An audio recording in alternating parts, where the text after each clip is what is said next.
Oh no, Albie. I came into the house tonight after watching my son rock climb on the rock wall, which was really cool. In a rock wall world, wherever that is, and my wife was holding one of our chickens in the little kitchen area and had him in a towel. Let us know what's going on. By the way, this is one of the ones I like. I hate the guinea fowl. I want them all to die. They won't die because I want them to die, and that's just my life. That's fine. And this one was this chicken. The chickens are fine.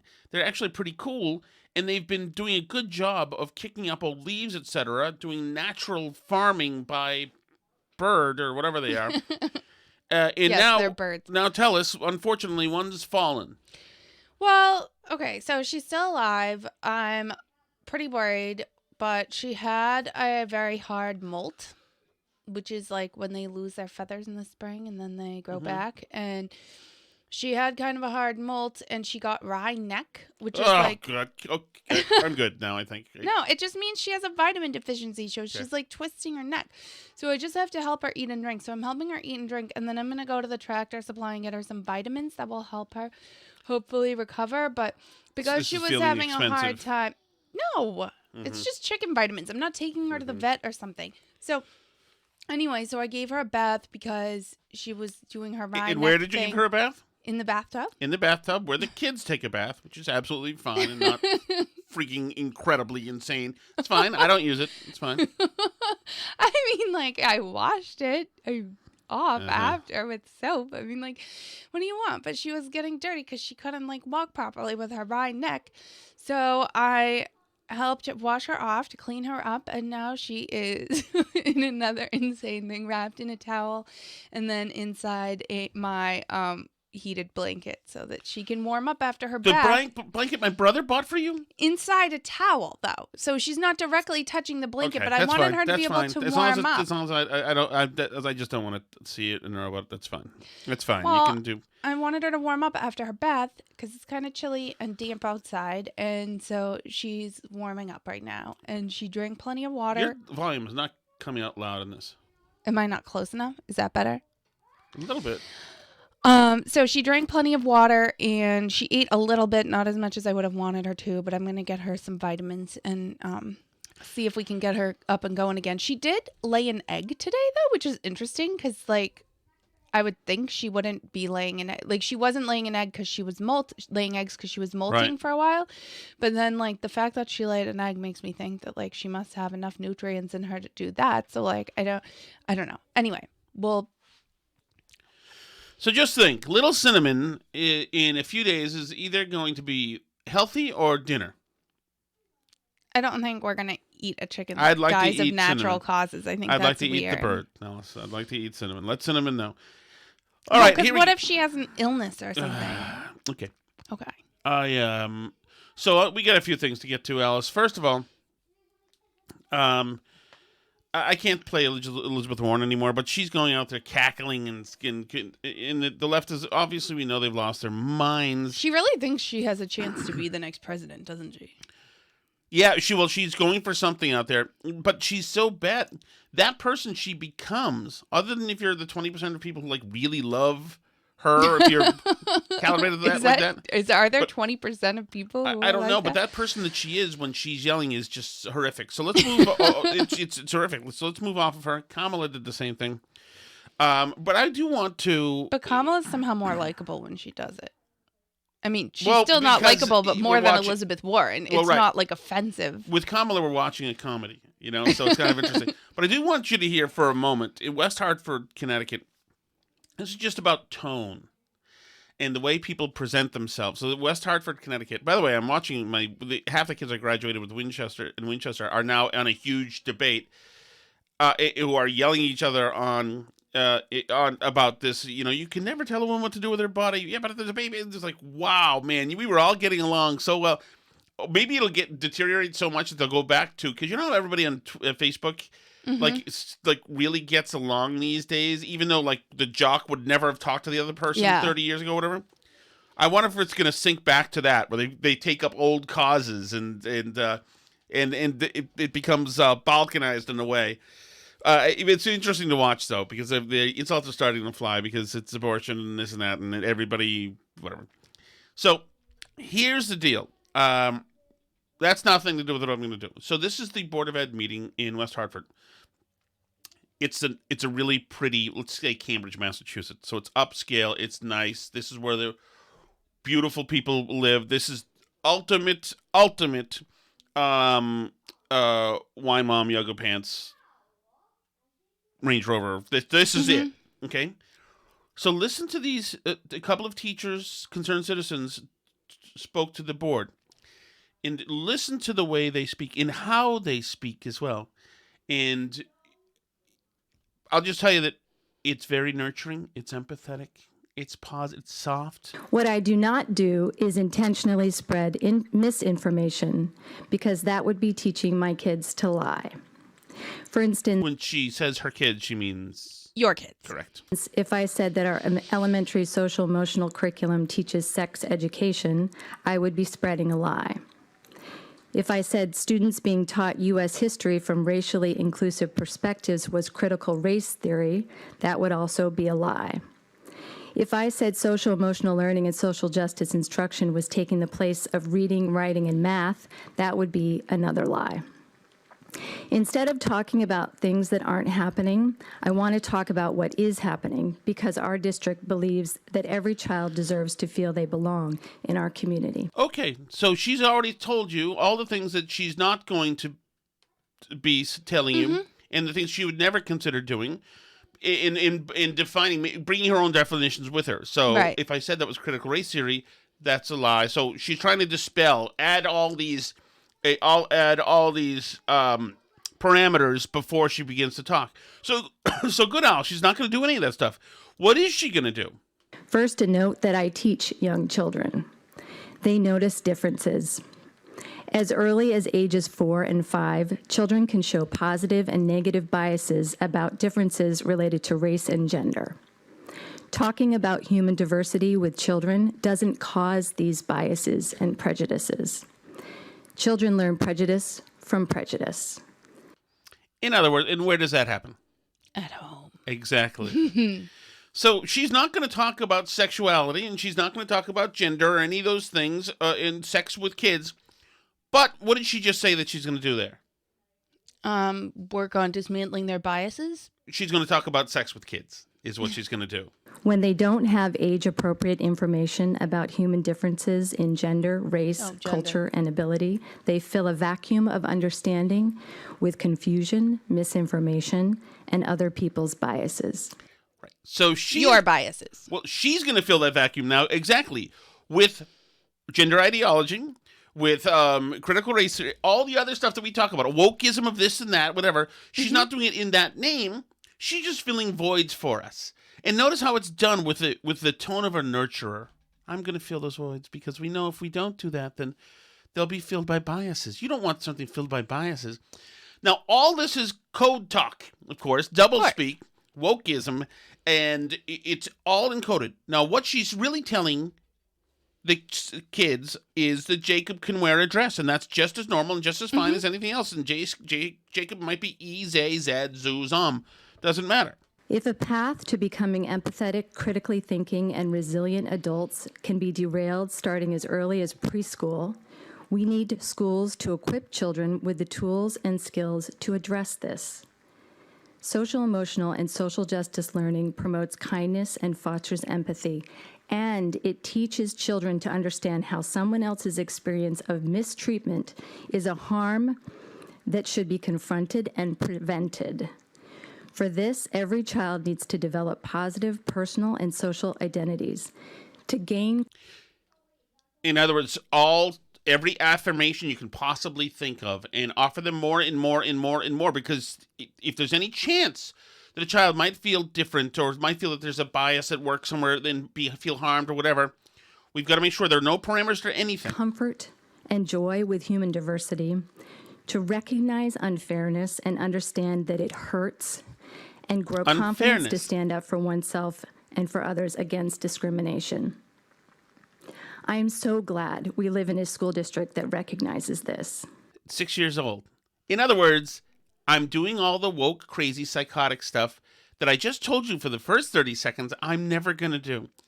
Trying to use a distraction decoy, by the way, saying if I said that we teach critical race theory in the classroom, that would be misinformation. Well, right. And this is an especially interesting one because... Can we first... Okay, you can finish. No. I want you to do that there, Okay. but I just want to establish something right now between us. Can we agree that this person is a psychotic? Yes. Okay. Yes. Please go right ahead. So I find the whole social emotional learning thing really interesting because so let me tell a little bit of the story of like my experience hearing about social emotional learning as a parent and somebody who's been fairly involved in the school system and whatever. Mm-hmm. So, starting back like even in the 90s-ish, people who studied education and early childhood education in particular noticed that it wasn't necessarily things you learned in school that were big predictors of success. Like early reading isn't a big predictor of success.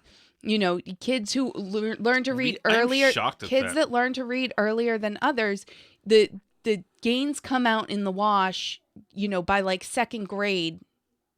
It's like getting potty trained. Like if you potty train younger, you're not better at going to the bathroom when you're 40. Like you learn it when you learn it and then you get it and that's it, Mm-hmm. So what they discovered is that there were like these other things that were better predictors of like whether or not you did well on standardized tests and did well in college and got a good job and made money and were stable in your life and all those things, right? And what they found was that sorry, I didn't even plug in this camera. What they found is that those qualities weren't something they were teaching in school. So instead of saying like, maybe school can't make up for like everything that's wrong in your life, we're going to try and figure out what these other qualities are and teach them. Like your ability to delay gratification and your ability to interact normally with other people. And, it's sort of all the things that make kids good at like getting their homework done, doing well in school, being able to get jobs, being able to interact with people. There's a whole bunch of these skills that aren't like how to do a math problem that you have to know how to do in order to have your life. You know what I mean? You have to know how to like get your paycheck and not spend it all the first day you have it and set some money aside. Like you have to have this kind of like emotional self-regulation. You have to be able to read other people's emotions and learn how to react to them. And so that kind of birthed this idea of social emotional learning in schools, which is, I think was sort of a well-intentioned idea to start off with. Like, we're going to teach kids, like, how to regulate their emotions and do this and do that and, like, delay gratification and these other things and sort of soft skills, right? Mm-hmm. But unfortunately, most of the social emotional learning programs like that education professionals put together to teach kids social and emotional learning don't seem to have the same impact as, like, having a stable family life and stable adults around you who are modeling the behavior, right? Like they've never really figured out how to teach kids emotional intelligence, right? And it's not clear it's something that can necessarily be taught in a school environment, once a day at morning circle time. Like it's just not clear that that's a thing. But anyway, something has happened more recently in the last few years where with all this social justice stuff, social and emotional learning has been totally co-opted by social justice teaching. So, like, I'm going to read you, this is from the, what's this thing called? CASEL, where they're the, whatever, Center or Commission or something on social emotional learning. And they put out a bunch of like social emotional learning programs that people use. The collaborative of social and emotional learning. But so they came out with last year, or I guess this was like 2019. So 2019, they redefined social and emotional learning, and listen to how it's defined it. CASEL's definition and framework for SEL provides a foundation for all communities to use evidence-based SEL strategies Max, you gotta go home. To advance the goals of equity and excellence in ways that are most meaningful in the local context. Hold on, wait for that one second. Hey, Max. You gotta go home. All right, see ya. Can you read that again, Mr. Fluke? Kaisel's definition and framework for social and emotional learning provides a foundation for all communities to use evidence-based SEL strategies to advance the goals of equity and excellence in ways that are most meaningful to their local Well, hang on one context. second. First of all, I want everybody to know I didn't just eject Max from the house. His parents just texted and asked us to send him home. Yes, that's Just correct. so you know. Can you start from the top again? I'll listen fully this time. So Kaisel's definition, they changed the definition of social and emotional learning in 2019, that their definition and framework for SEL provides a foundation for all communities to use evidence-based SEL strategies to advance the goals of equity and excellence Well, then, I guess in ways that are most meaningful to their local context, right? Yeah. So here's what they say underneath. Developing and refining transformative SEL toward equity. Kaisel is refining a specific form of SEL implementation that concentrates SEL practice on transforming inequitable settings and systems and promoting justice-oriented civic engagement, which we are calling transformative SEL. Through our long-term learning agenda and ongoing collaboration with practitioners, policymakers, and researchers, Kaisel continues deepening what we know about how to implement transformative SEL toward equitable learning opportunities and developmental outcomes. Together, we will continue learning through our collective commitment to continuous improvement. Oh, my God. Oh, my God. Transformative It's so SEL blatant. is a process whereby young people and adults build strong, respectful, and lasting relationships that facilitate co-learning to critically examine root causes of inequity and to develop collaborative solutions that lead to personal, community, and societal well-being.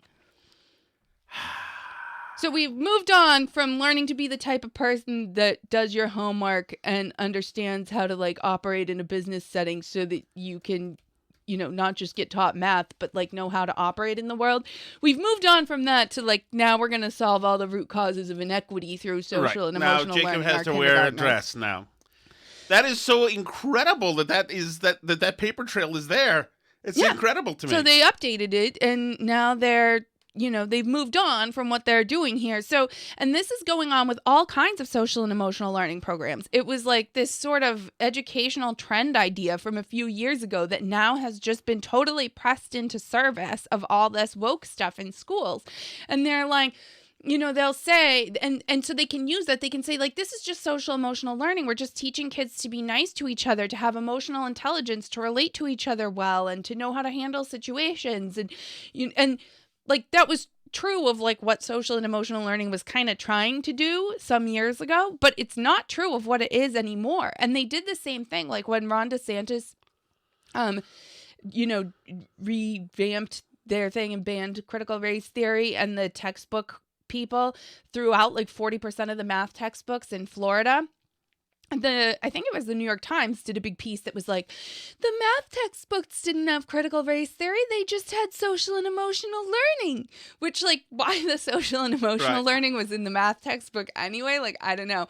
But that's a success story because a bunch of the textbook companies, because Florida's a pretty big state, agreed to rewrite a bunch of their textbooks so that Florida wouldn't disallow them from the curriculum.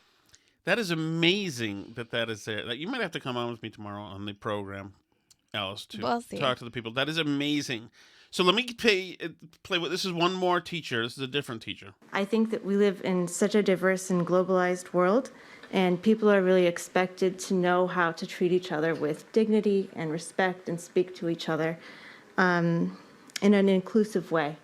And if we weren't teaching students how to do that in their real life, they would be very compromised, I think, in their futures.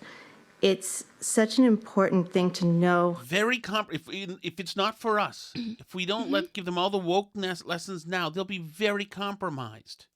How to be inclusive and how to be respectful to everyone with different backgrounds, orientations, identities, and abilities. Learning about differences does not make you different. And being exposed to curriculum that includes gender identity, it doesn't create a trans child. It just doesn't. That's bull bleep.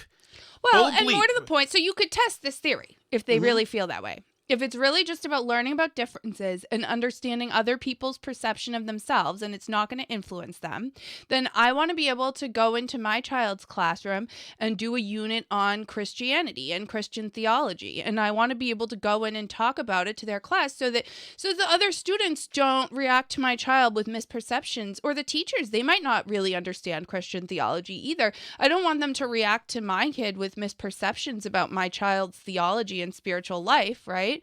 So I would want to go in and educate them about, my child's differences and their religious beliefs and the theology that they have. And I want to be able to explain to the other children that God died for them on a cross and that he rose from the dead to bring us all to sit at the right hand of God in heaven.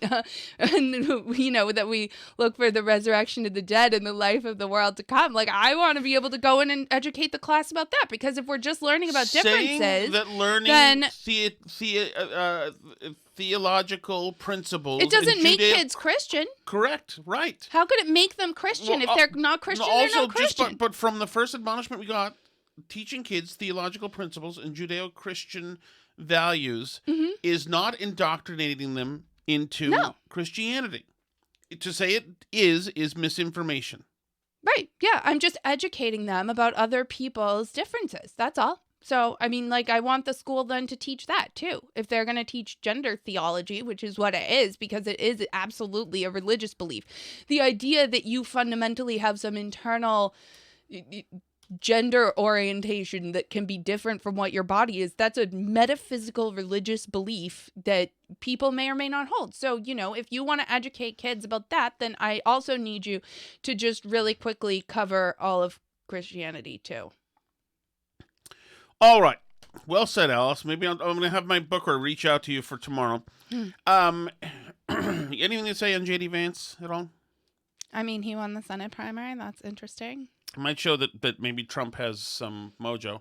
I mean, he definitely was not leading that Senate primary until Trump endorsed him. And that really, he was very much viewed as not being really the grassroots, true conservative candidate. So it is interesting. I mean, I don't know. I think the Trump endorsement helped him. I think the Tucker Carlson egging on helped him. I think the Teal money helped him.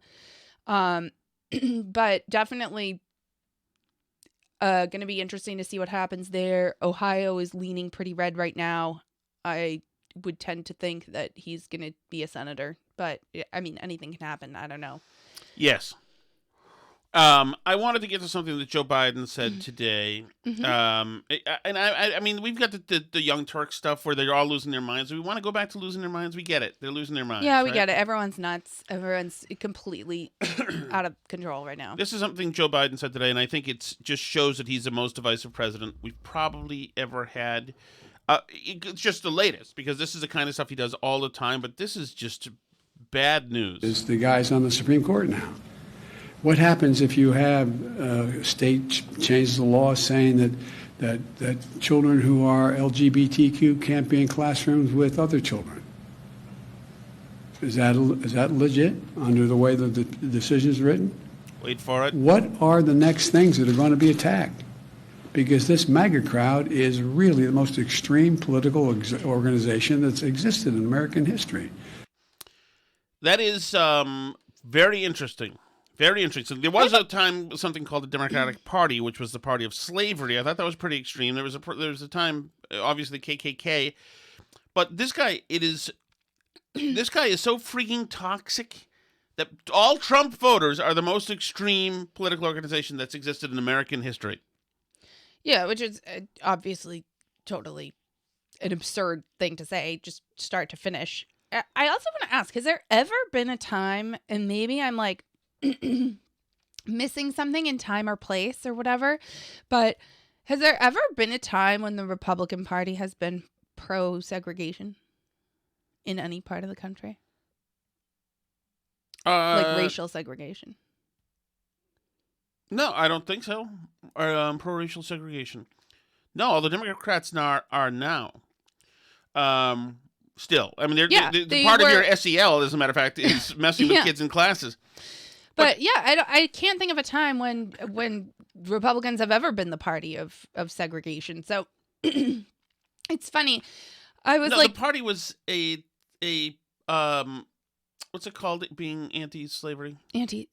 Abolitionist Yes, party? the party was created for essentially abolition. Right. Yeah. So I've written in my Substack today, timeshadow.substack.com, just some of the things that Biden has said. He said that. He said, obviously, that Mitt Romney would put you all back in chains. He accused Facebook of murdering people. He accused half the country of trying to kill the other half. This is all just this year, among other things. I mean, the guy. Oh yeah, he said at consequential moments in the history, they. What is he? He wants to know when we'll be done. Okay. About Do 20 you want to minutes. be on the side of Dr. King or George Wallace? Do you want to be on the side of John Lewis or Bull Connor talking to Republicans? See, his political opposition.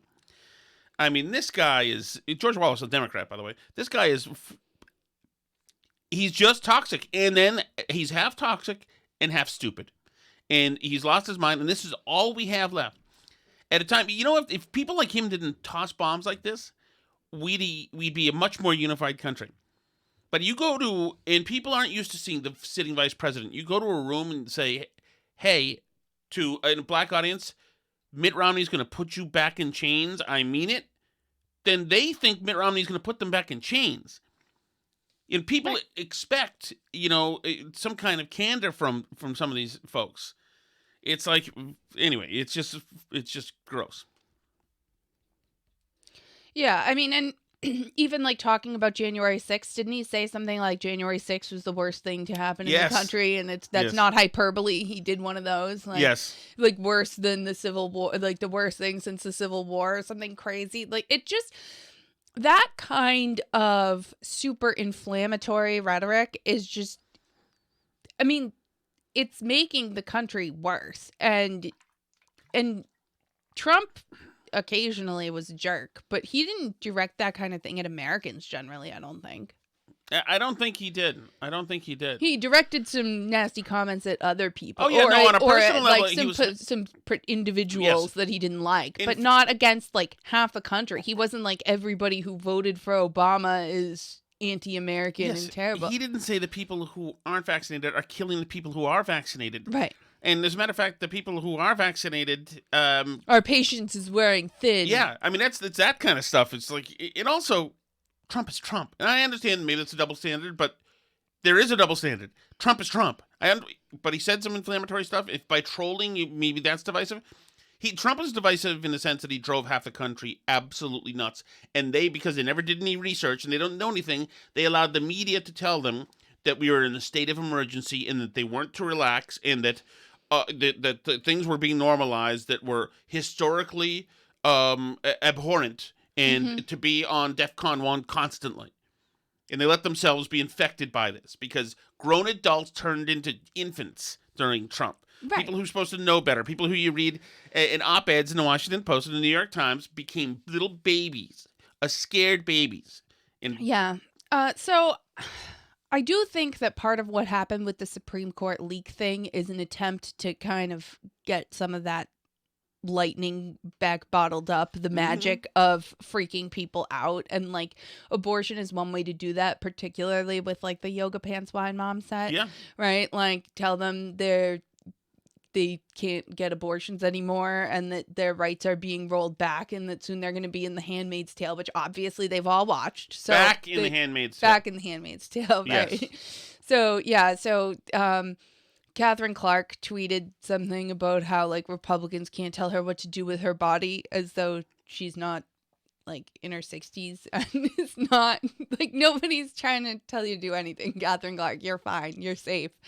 And in Massachusetts, you're completely safe. So it's the level of panic about something that A, hasn't even happened yet.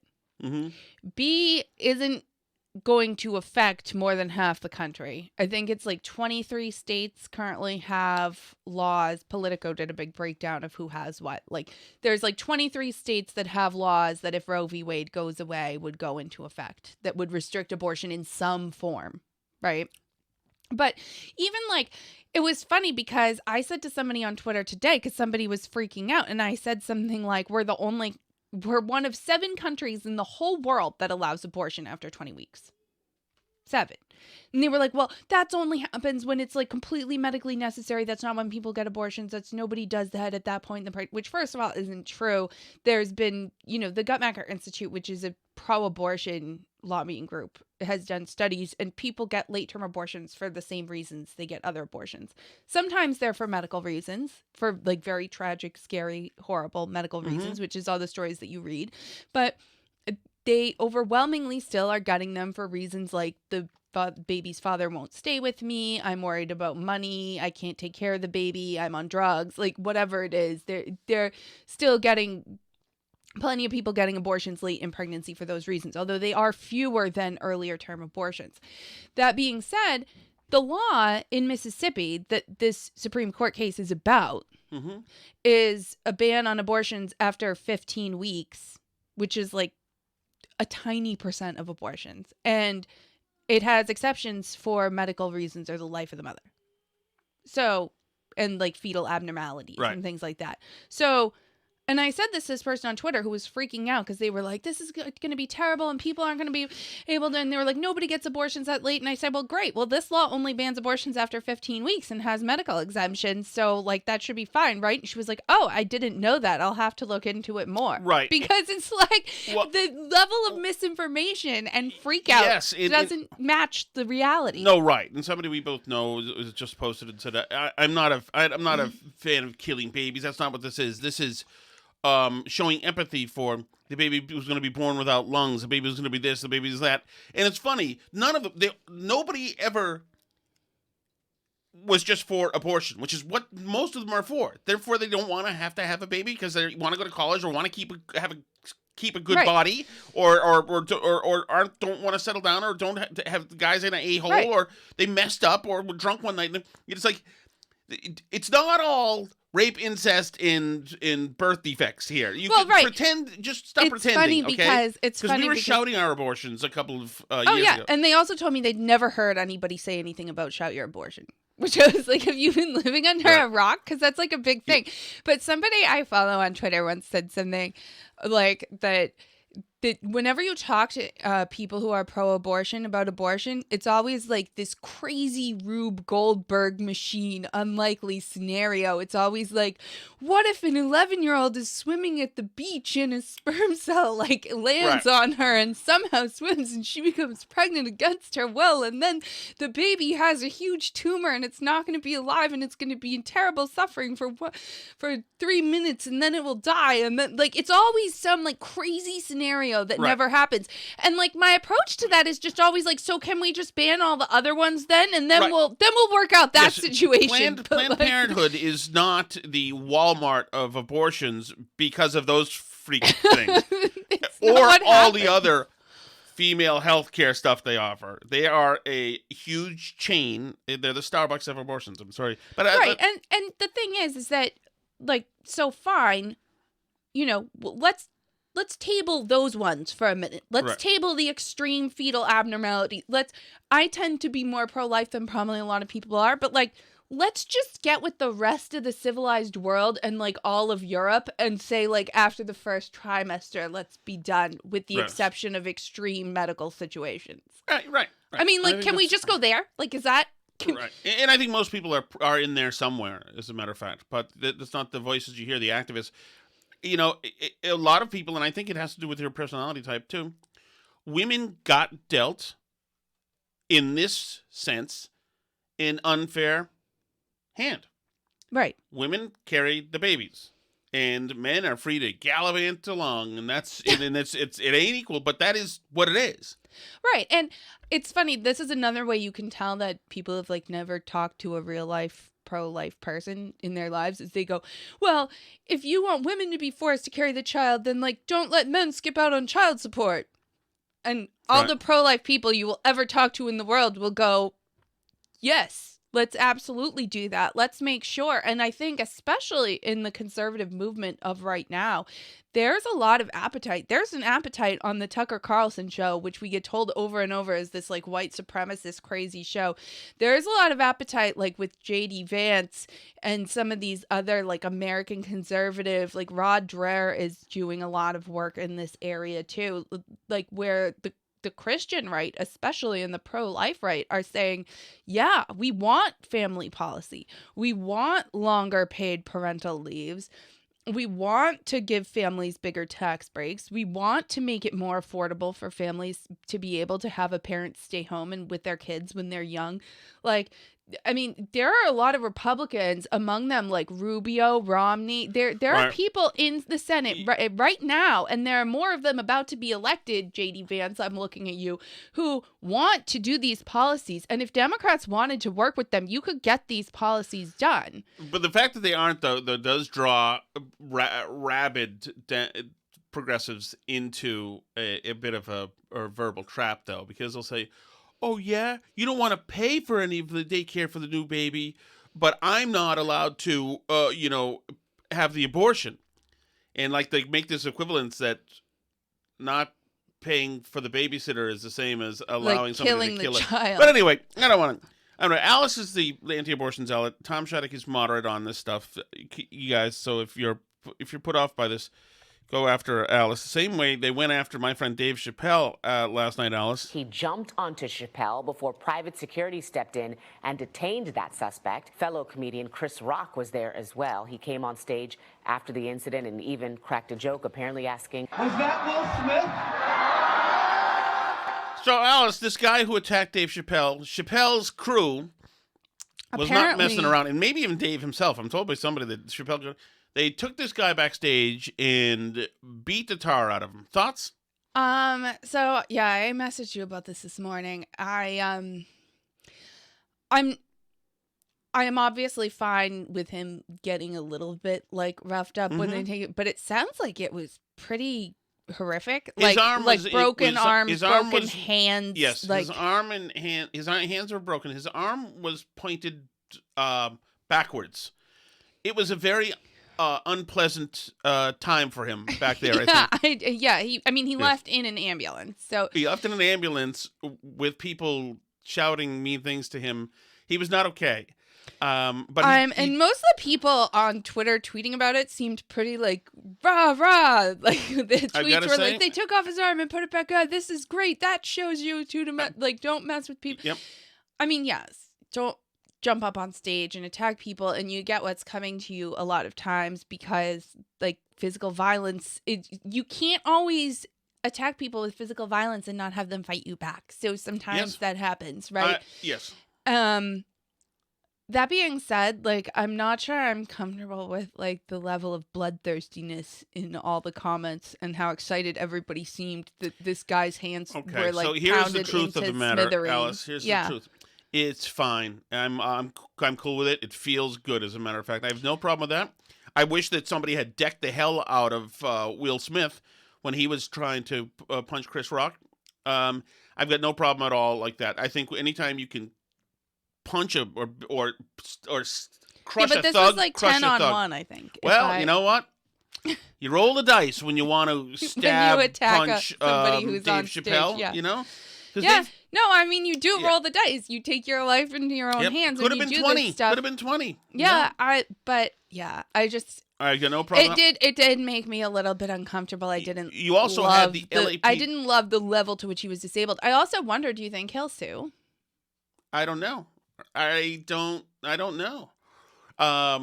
But I think it's a good lesson for the culture to know that this could happen when you go up there. That is good. Yeah, I think it's the opposite of after like the Will Smith thing, everybody was saying like now all the comedians have to be afraid. Like I think this is probably like a good bounce back in the other direction where it might give some of those people pause before they go up and attack a stand-up comedian. So. Right.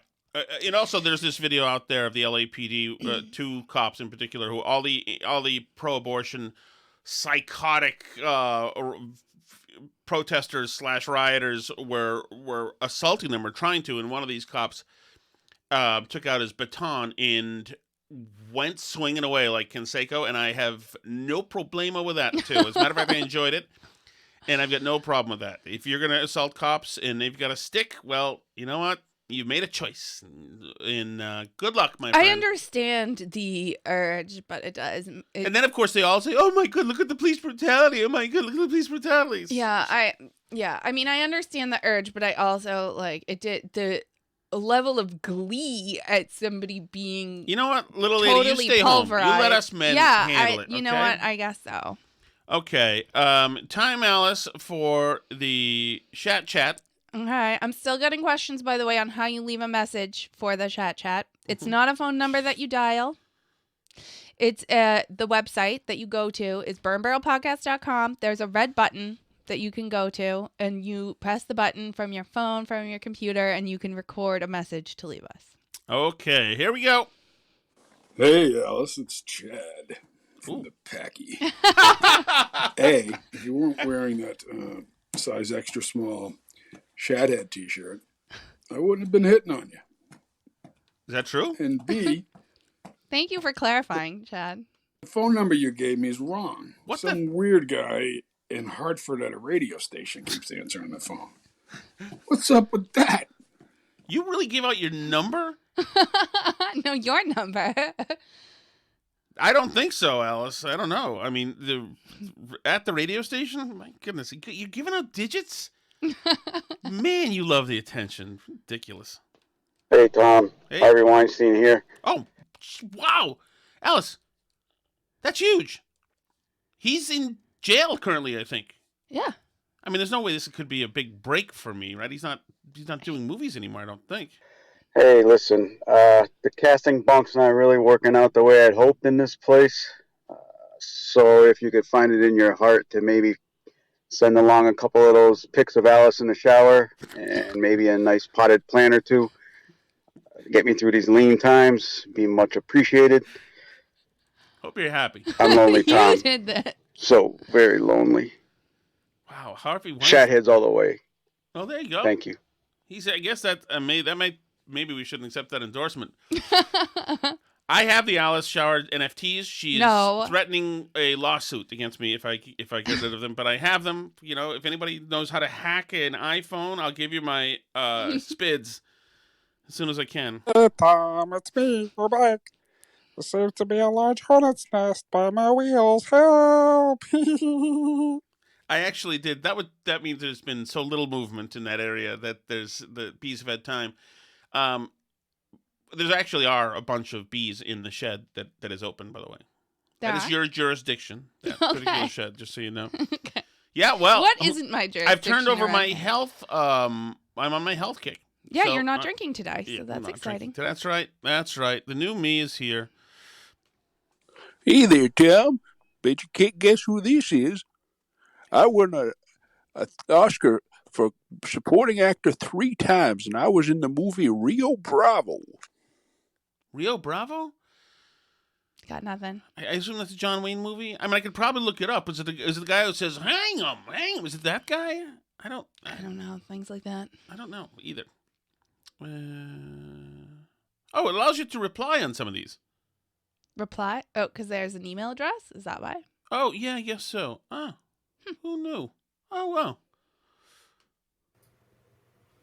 Hey, Tom and Alice, Whoa. Mike here. Past couple days with the abortion issue, you just, all the liberals and, supporters of this just claim that men shouldn't have a say in abortion rights. But the past 2 years, haven't we been hearing that men menstruate and get pregnant? So men don't have a say in abortion now? Also, Tom, Yes. Are you coaching softball? We haven't heard anything about softball. I believe it's softball season now. Anyways, love the show, guys. Keep up the great work.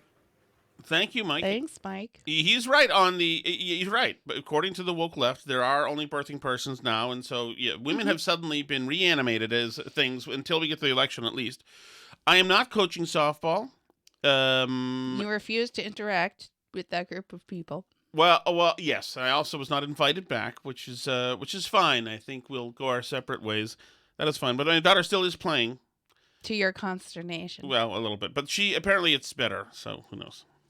Oh, hey, Tom. Oh, wait a minute. It's Pepper.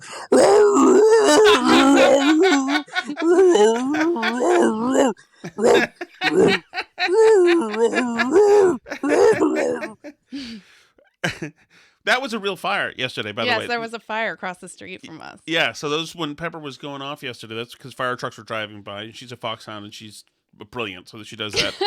But that was a real fire, and I don't think anybody was hurt, but it was a barn burned down.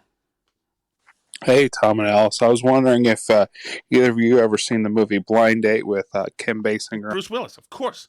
A classic. Oh, and John Leguizamo. No, not Leguizamo. John...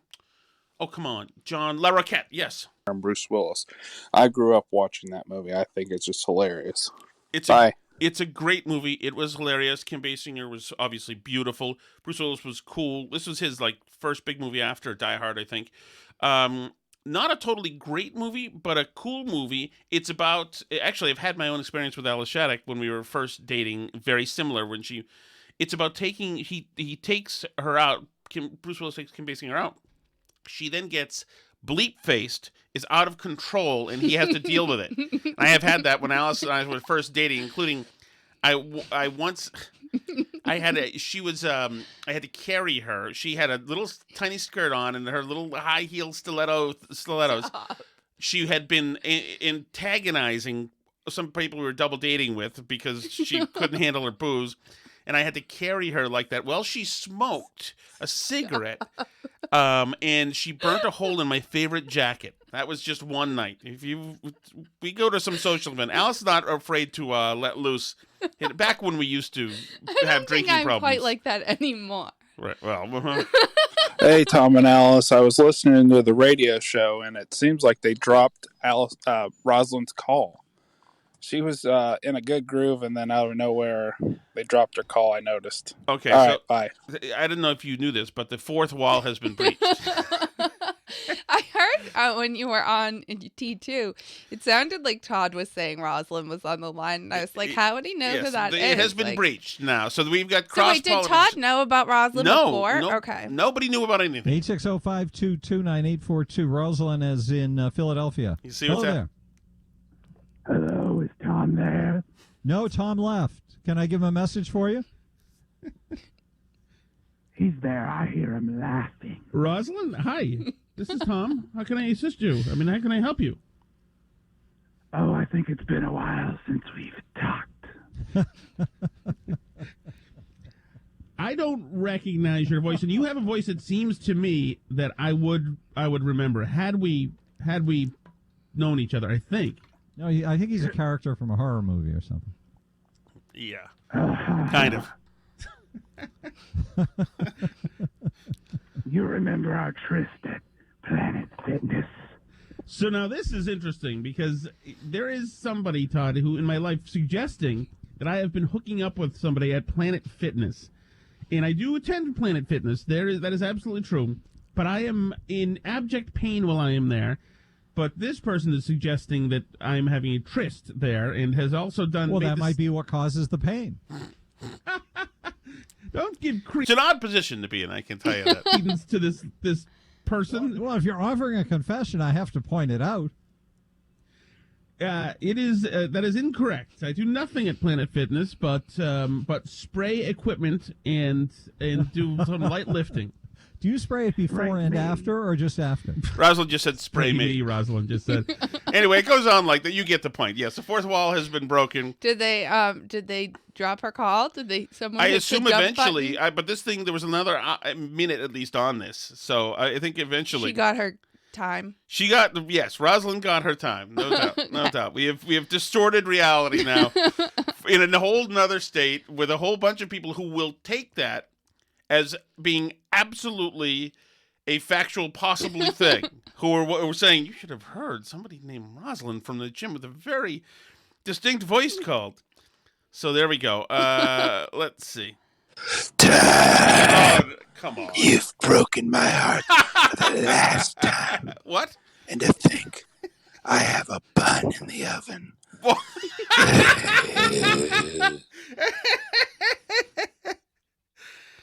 You're happy, Alice. You wanted this. You chose this life. Tom, as a fellow larger man, I appreciate coming to my defense in light of Alice's lady-splaining regarding the meaning of defenestration. Correct. Alice, I understand the literal definition of the word. I did take French for 10 years. Well, Tom didn't. Yes, but really my question was more nuanced. Is a window truly a window if it doesn't have glass? And I think Tom picked up on that pretty quickly with his Correct. 3 excellent examples, lightning quick. Well done, Tom. Thank you. And by the way, noticing the window in my office does not open. It does have a large pane of glass, so should make for excellent defenestration later. I'll be sure to send video. Au revoir. I think a window is He said truly... au revoir. Would you like to respond, s'il vous plaît, in Français? Why do I have to respond Wow, in you French? know what? 1570 in the SATs, and suddenly it's just not coming I can back. speak French. I Yeah, just well, don't you got, want to. You're right. Just don't want to. That's right. You got the Stop. same. You have that 1570 for the same reason you have no speeding tickets. I'll just leave it right there. Tom, as a fellow larger man, I appreciate you That's the same coming. message. I'm sorry. Hey, Tom and Alice. This is Dave. Just saying, keep up the good work. 500 and counting. Yeah. Tom, when you were at TKK with Michael Graham, I'm wondering, did you have anything to do with his intro music? Because I always thought that was a pretty kick-ass scenario with the Neo, I know you're out there kind of thing. Yeah. But you guys are awesome. You never take a day off. I can count on you Sunday through Thursday. Keep it up, y'all. Thanks. Thank you. We appreciate that. That's great to hear, by the way. So no, I inherited that. It was I forgot who did the song. I'm sure I have it somewhere. You're afraid of change. No, right, but then the music. No, Yeah. somebody came up with that. It might have been Doug Palmieri working with Graham. I could ask him where he got it, but I inherited that. I did customize it a few times, like when we shot Bin Laden and when Scott Brown won. I used to mess with it, etc. But yes, that is something that we absolutely inherited. I appreciate you, by the way. That it's good to know that that you guys are that it's a pleasant experience for you that you're getting these most days, because it's just it's good to have validation. Okay, Alice, I've got no problem. Thank you. Thank you. Yes, agreed. You can leave those messages, like I said, at burnbarrelpodcast.com. There's a red button that you click to record a message. Fun in the oven. You see what's happening here, Alice? What's happening here? We're plunging into a fantasy world?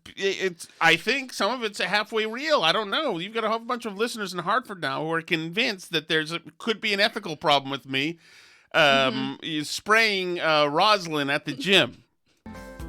I do like the name Rosalind, too. Anyway, you can also talk to us on Twitter at burnbarrelpod if you're not the type of person. Leave a voicemail or write us an email, burnbarrelpodcast@gmail.com.